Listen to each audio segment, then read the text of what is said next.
Okay, ladies and gentlemen, we're back. Today is August 23rd, 2015. This is going to be a real quick, non-spoiler review of the AMC companion series to The Walking Dead, Fear the Walking Dead. The pilot episode just finished. Here we go.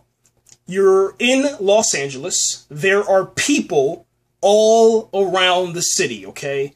It's nothing like The Walking Dead. It's actually refreshing, man. What do I mean by that? Well, it gets kind of confusing for a fan of The Walking Dead because we know what the end result is.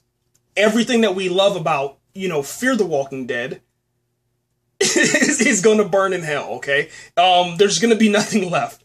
And that's just the way it is. Because The Walking Dead is where we get to. After the fear has gone away, the only thing that remains is The Walking Dead, okay? So the fear sets in first, and then you have these infected individuals who are not walkers yet, and everything about them is different, I will say that. And then once we finish with the infected, they make a nice transition into walkers. And then after that, you have the evolution of walkers from, your freshly turned walker. And then you have your rotting walker, you have your forest walker, you have your well-rot walker. There's a whole bunch of different, different characteristics and traits of those walkers. But anyway, what happens at the end of Fear the Walking Dead is The Walking Dead. So I don't know how they're going to do this, man. I don't know if this is... I don't know if Fear the Walking Dead is a longevity, or are they in this for the long haul? Like they're doing with, The Walking Dead, which is probably going to last at least 10 seasons, and then that's it. They'll probably stop it. Or maybe even 8, because I think that we're getting pretty near and pretty close to the end, or just a new beginning with new characters, man. Someone has to die pretty soon. Hopefully it's not Rick, but then again, I do want to see Rick die, just to see how he dies on screen. I think it'll be awesome. Anyway, okay. So we're in Los Angeles. There is a family. There's a guy named Travis who's married to a girl named Madison, and Madison has a kid named Ophelia who's a girl, and she has a son named Nick, who is a boy. Nick is addicted to crack, meth, drugs. He's a drug addict, okay? And he is in a situation where most crackheads go to, like a crack house. He wakes up and something happens, okay? After something happens, his family has to go through the ordeal of either finding him alive, finding him dead, receiving the call that he's dead, tracking him down, locating his friends to find out what happened to him, and to see if they can get him back into treatment like most families that have crackheads, do. There is a virus going around that is starting to affect the city. And the way that you notice this is because Travis is a teacher, and something happens, inside of the school that, notifies the people in the school that something is going on. What I love about the show and what is different from The Walking Dead, like I said, is the people. There are people on the streets. There's human beings. And I love how they addressed, how the police and the fire department and all of your other workers, your city officials, how they reacted to this outbreak. I love that, man. I did think that the chemistry of the family is going to get better over time. By the end of the episode, you absolutely believe that they were a family. When it first started, you're like, I don't know if I don't know. How do you want to say it? I don't know if, how do you want to say it? No, I'm not going to spoil that. No, I'm not going to spoil it. But I'm going to say, I don't know if that scene would have been happening in most people's houses. You know what I'm saying? All right, that's all I'm going to say. Anyway, there are several characters that you meet along the way. One of them is named Tobias. We saw him inside the preview, so this is not a spoiler. I like how, Tobias is a geek. He's a nerd, but nobody listens to him. I love how you know, the how do you want to say, the stereotypical roles that you see, you know, my son's a crackhead, I won't listen to him. I have to see this for myself. I have to see it to believe it. And then once I see it, now I can believe this guy and his credibility is back. It's really realistic, but it's also very, you know, stereotypical, but it's okay though. It fits inside of this realm. And if you can wrap your mind around, you know, this is the beginning of The Walking Dead. If you can let go of everything that you learned from The Walking Dead and just pick up this show, you will really enjoy it.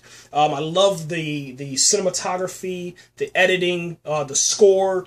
I love the script. I love how I haven't caught anybody on screen yet, any extras or anything like we did inside of The Walking Dead that are looking at the screen. I haven't seen that yet. I'm gonna rewatch it and continue watching it probably about 4 or 5 more times before I really, you know, pick up everything, man. But I like how, you know, they're how do you want to say it? The teachers interact with the children in school. I like how they show you, you know, the students, how they interact, how they respond to, you know, this outbreak. They respond like students, man. And also they incorporate, you know, the social media and the YouTube and the Vimeo and, you know, Instagram and all that stuff is inside here. It's like you're really inside of today. And that's my thing too, you know. Here's my thing. The Walking Dead, you know, season 1, we didn't have this technology, but now, you know, Fear the Walking Dead does. So now I'm asking, you know, are we on parallel universe? Are we behind The Walking Dead? Or are we actually on a different existing plane? You know, because I know they were saying that, you know, the Walking Dead characters won't ever meet Fear the Walking Dead characters. You know, and that's what they said, you know, and I'm fine with that. That's okay. You know, I mean, hopefully we can get something that has something coming from the Walking Dead, you know, universe that can, I don't know, turn into some sort of cinematic universe, I guess you can say. And everything has spin-offs and crossovers and events and all that stuff like that they have on other networks. But other than that, man, it's a really cool thing, man, to see. You know, you have the stepdad guy that steps in. He's taking care of his children. Well, he's taking care of her children like they're his children, and he has issues of his own, you know, with his his ex-wife and his kid. His kid doesn't want to be around the dad. The dad's trying to, you know, be a son to his kid, but, you know, his kid doesn't want it because obviously, you know, he divorced their mother and moved out and stuff. He probably feels left and all that other stuff, has daddy issues. And then after that, you have his stepson who has daddy issues also, but he's trying to be there for him, probably in a way that, you know, he wasn't there for the other kid, you know. And that's no spoilers or nothing. That's just, you know, common sense for people that know about, you know, family dynamics. Other than that, man, I had a great time, man. A really, really great time. They showed us season 6 exclusives, man.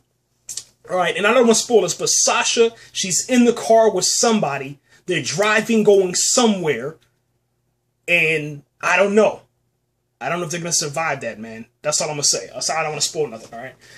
Let me see, what else, man? They had a nice promo, this black and white promo, man, to where all the characters of The Walking Dead have these, like, transitions and segues, man, going from color into black and white, into shadows, into the light, and then after that, another character comes forward, man, and has a voiceover via Rick.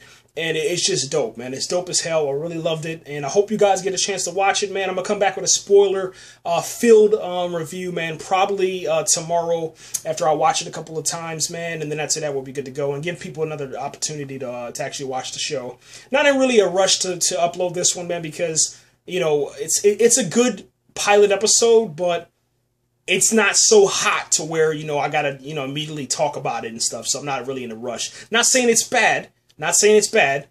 It's just, it's a nice snack before the return of The Walking Dead. It's a very, very nice, delicious snack. Maybe like, I don't know, a handful of nuts, you know, some mixed nuts. You throw them in your mouth, you know, chew them up. Got a little bit of salt, you know, taste in there in your throat. And you're like, damn, I wish I had some water. But you don't have any water because The Walking Dead is not coming behind this. Now, that's what I would have done.